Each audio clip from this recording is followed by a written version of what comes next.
Fala minha galerinha replay, tudo bom com vocês? Aqui quem fala é o professor Alisson Veras, professor de História Geral. E estamos aqui para trabalhar mais uma temática com vocês. E a temática de hoje é exatamente o processo de independência da América Hispânica, ou também, como alguns gostam de chamar, o processo de independência da América Latina. Primeiramente, para você entender o que é esse processo, tu vai ter que te localizar. O que é a América Latina? A América Latina nada mais são do que os territórios que vêm do México para baixo, certo? Por quê? Essas regiões elas foram povoadas a partir ali do processo das grandes navegações por povos de origem latina em sua maioria. Então, por isso que essa região, que fala português, que fala espanhol, é tecnicamente chamada de América Latina. Na parte de história do Brasil, vocês veem o processo de independência do Brasil. Na minha parte, a gente vai ver aqui do processo de independência das colônias hispânicas. E eu vou fazer uma exceção aqui com relação à França, para a gente falar um pouquinho também sobre o Haiti, tá bom? Primeira coisa que a gente vai trabalhar, por que esse processo aconteceu? Ou seja, se você entendeu a história do Brasil, a América Hispânica também não é diferente, porque são praticamente os mesmos fatores. Como assim, professor? Olha os principais fatores que levam a América Hispânica, as suas colônias, a começarem movimentos de independência. Primeiramente, as críticas ao sistema colonial, principalmente no que quer dizer a questão dos impostos, ou seja, um rígido pacto colonial, um aumento incessante de impostos, uma arrecadação altamente brutal sobre os colonos, faz com que haja uma indignação local. Além da questão das críticas ao sistema colonial, temos as disputas entre chapetônios e crioulos. Só para relembrá-los, o que é um chapetônio? Um chapetônio nada mais é do que um espanhol nato e um crioulo nada mais é do que um filho de um espanhol que nasceu na América. Professor, isso faz muita diferença? Só toda. Porque o chapetônio tem direito político e o crioulo não. E aí os crioulos, como eles têm um poder econômico, eles com o tempo, obviamente, vão querer poder político. Então isso vai fazer com que haja um choque entre os dois grupos sociais e os crioulos da América liderem os movimentos de independência.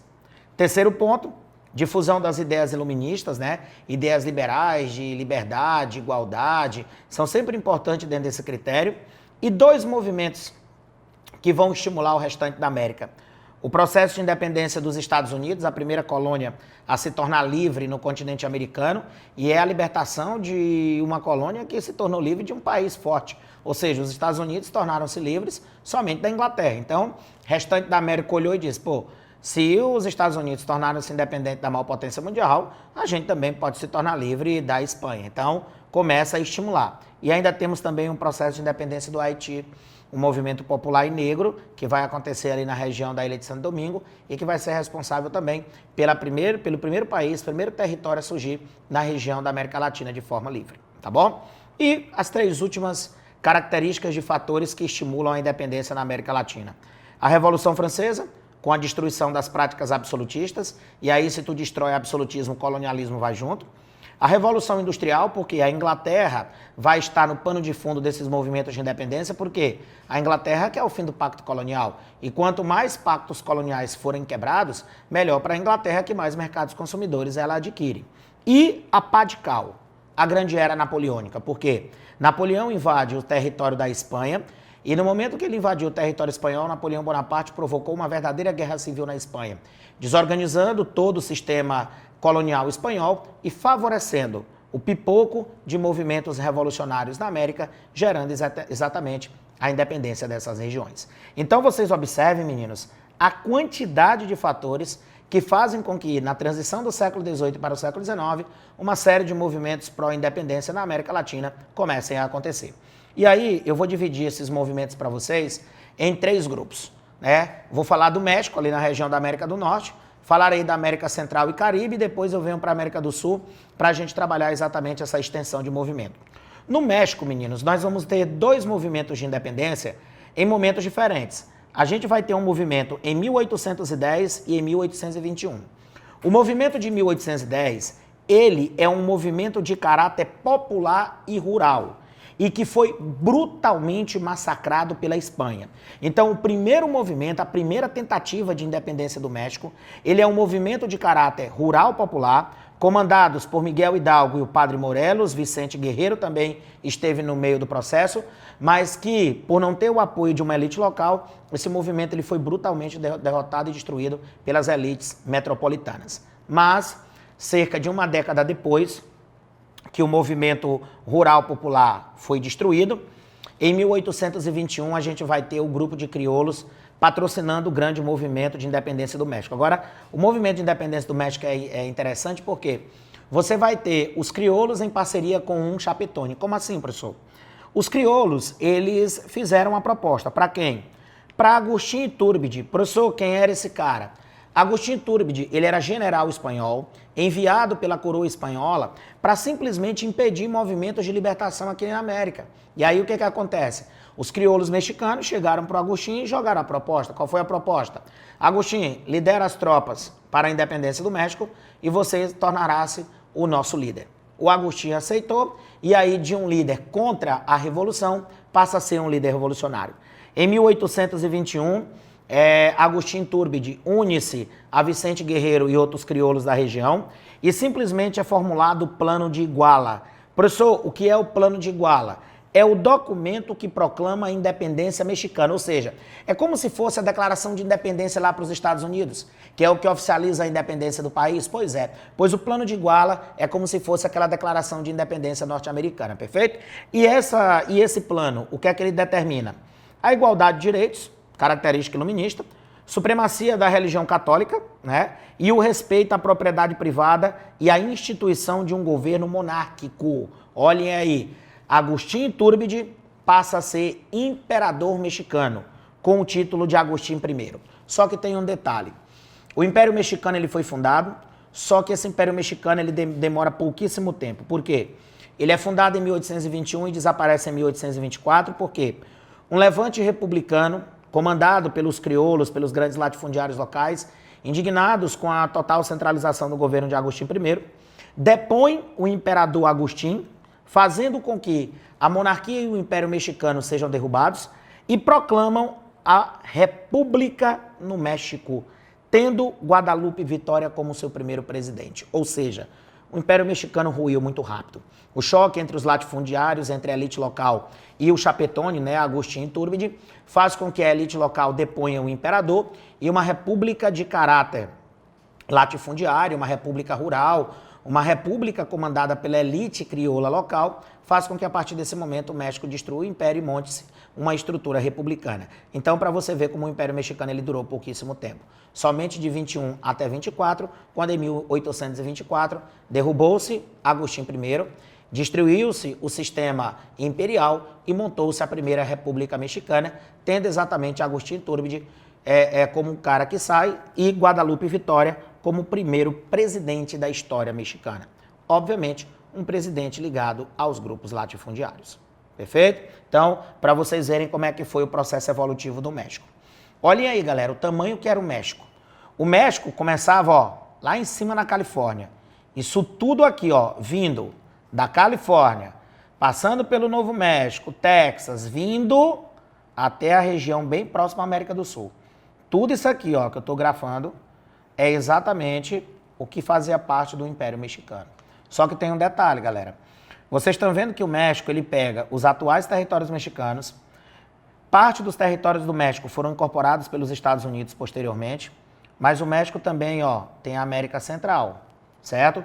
Só que vai acontecer um processo de transformação. Que processo é esse? Vamos mostrar a América Central para vocês, ó.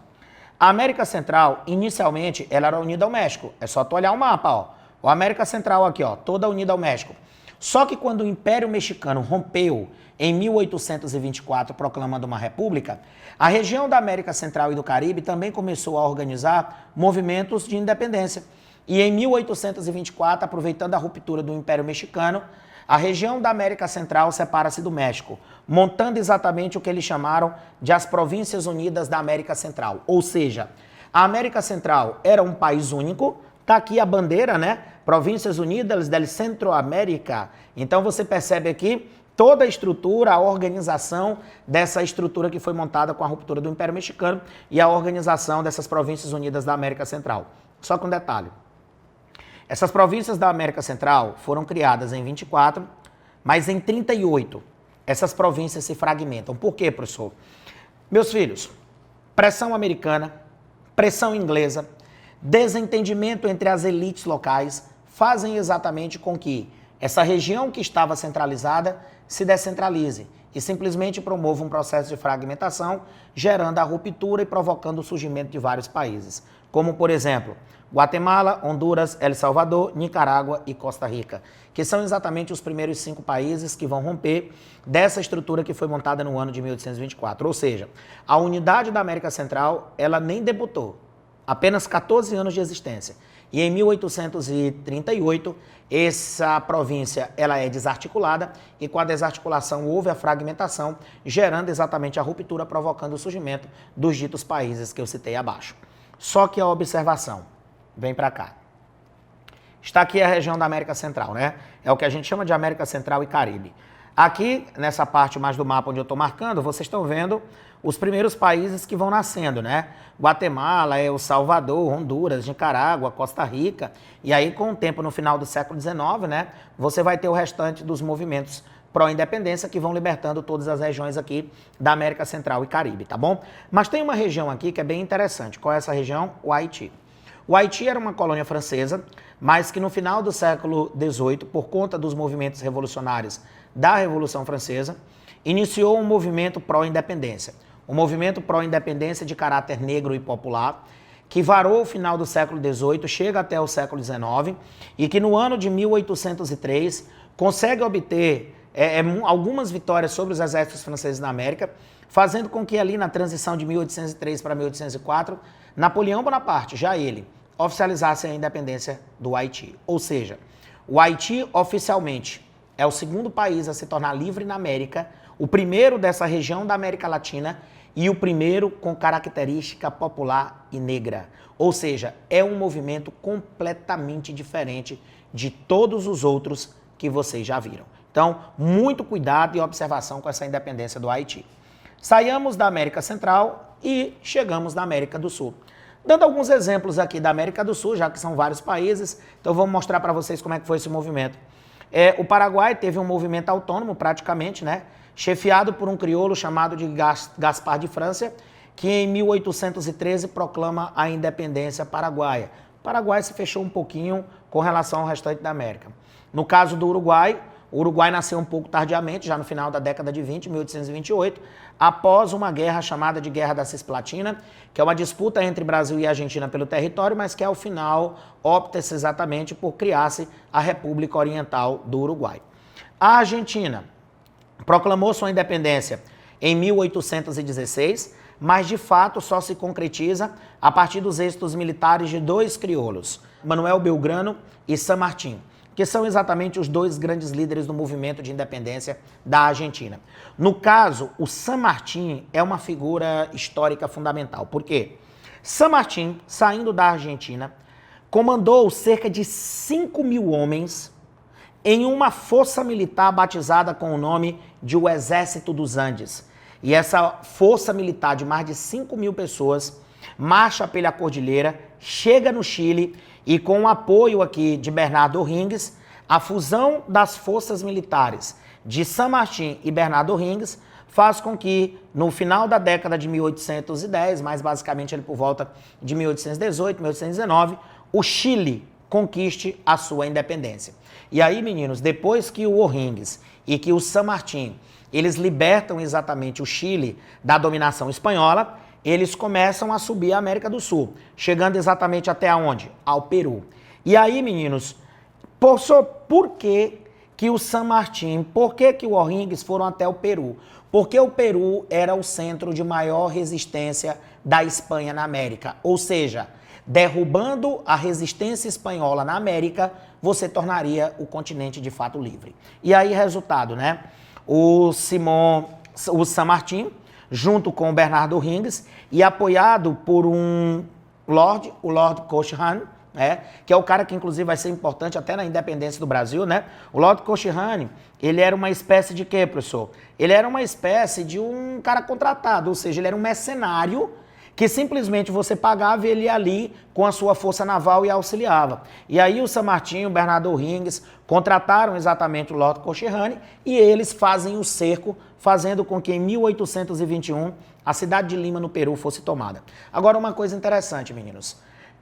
O San Martín, o Bernardo O'Higgins e o Lord Cochrane, eles vêm mais basicamente pelo sul, dominando a região do Peru e vindo pela região de Lima.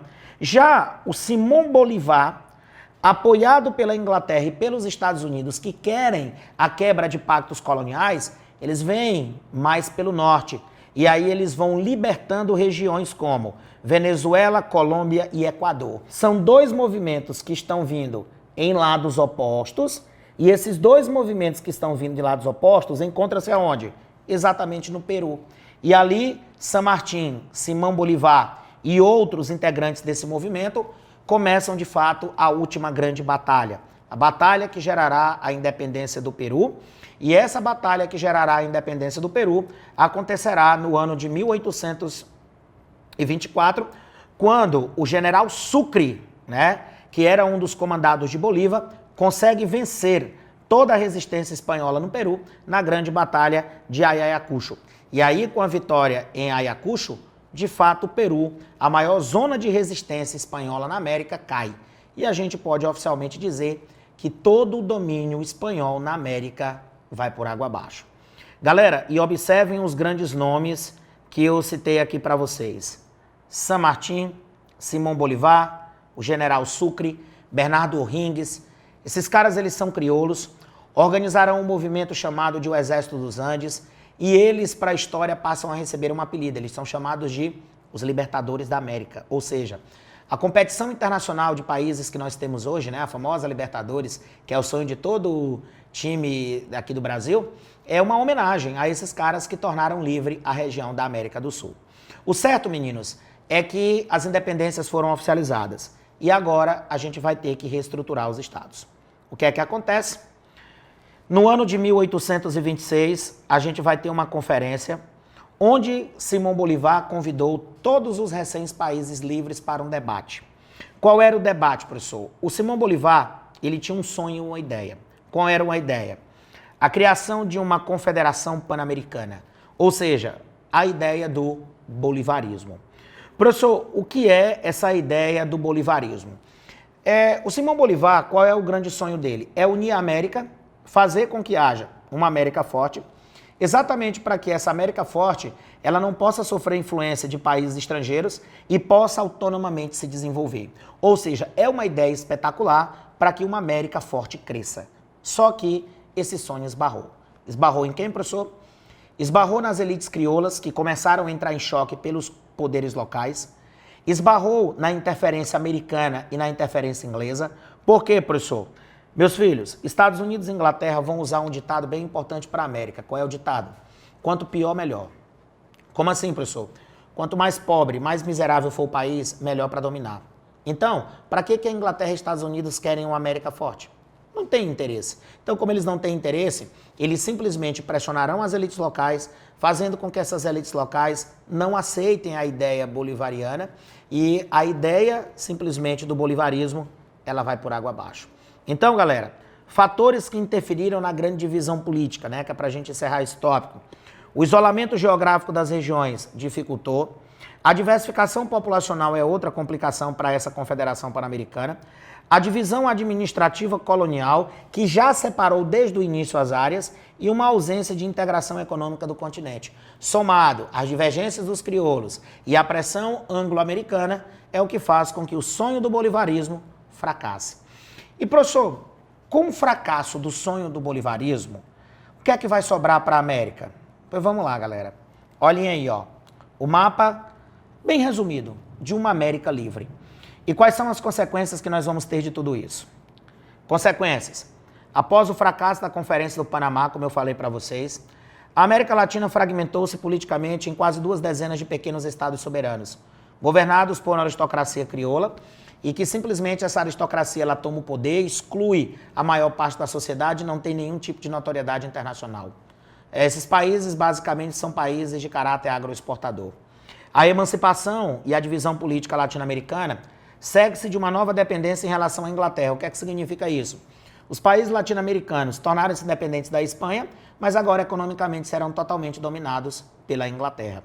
E a independência política, isso é o importante, ó, não foi acompanhada de uma revolução social ou econômica. As velhas estruturas herdadas do passado colonial sobreviveram à guerra de independência e foram conservadas intactas. pelos novos estados soberanos. Ou seja, a elite crioula assume o poder, não há nenhuma revolução social e econômica, e aqueles que eram pobres e excluídos durante o período colonial continuarão pobres e excluídos após a independência. Ou seja, basicamente o que houve na América foi apenas uma troca de elites. Perfeito? E, para encerrarmos, um dos pontos mais polêmicos dessas consequências do processo de independência da América Latina. O surgimento de um mega movimento chamado de caudilismo, que aqui no Brasil você chama de coronelismo, né? São padrões bem parecidos. Então, meninos, o que é o caudilho? O caudilho é o latifundiário que tem o poder econômico, que tem o poder político, que tem o carisma, que tem o poder das armas e através do carisma, do poder político, do poder econômico, do poder das armas, ele controla uma região. Observem bem, se vocês fizerem a comparação na história do Brasil, vocês verão o seguinte, que o coronelismo, os grandes coronéis, o que é que eles querem? O Brasil fraco ou um Brasil forte? Eles querem um Brasil fraco. Por quê? Quanto mais fraco for o país, mais analfabeto e miserável for o povo, mais fácil para controlá-lo. E o que acontece no Brasil com relação ao coronelismo, também acontece no restante da América Latina com relação aos grandes caudilhos. Essa ideia caudilhista, onde os grandes latifundiários dominarão e controlarão o sistema político, econômico, social desses países da América Latina, perdura durante todo o século XIX até o início ali dos anos 30 do século XX. Por quê? O processo de industrialização tardio, a chegada de muitos imigrantes, a crise de 29 derrubando o poder de muitas oligarquias dentro da América, simplesmente começa a destruir a estrutura do caudilismo. E aí, meninos, a partir da década de 30, os sistemas caudilistas eles passam a declinar na América, fazendo com que novas estruturas mais ligadas a estruturas industriais comecem a se desenvolver. Não estou querendo dizer que a partir desse momento a América Latina ou mudará por completo, não. Mas se livrará de uma das amarras que durante muito tempo fez da América Latina uma região extremamente miserável, que é a estrutura do caudilismo. Perfeito? Então aqui, meninos, encerramos a nossa aula sobre a América Latina e voltaremos exatamente em uma nova oportunidade com novas temáticas para vocês. Grande abraço, cheiro do professor Alisson Veras. Até mais, meninas. Fiquem com Deus.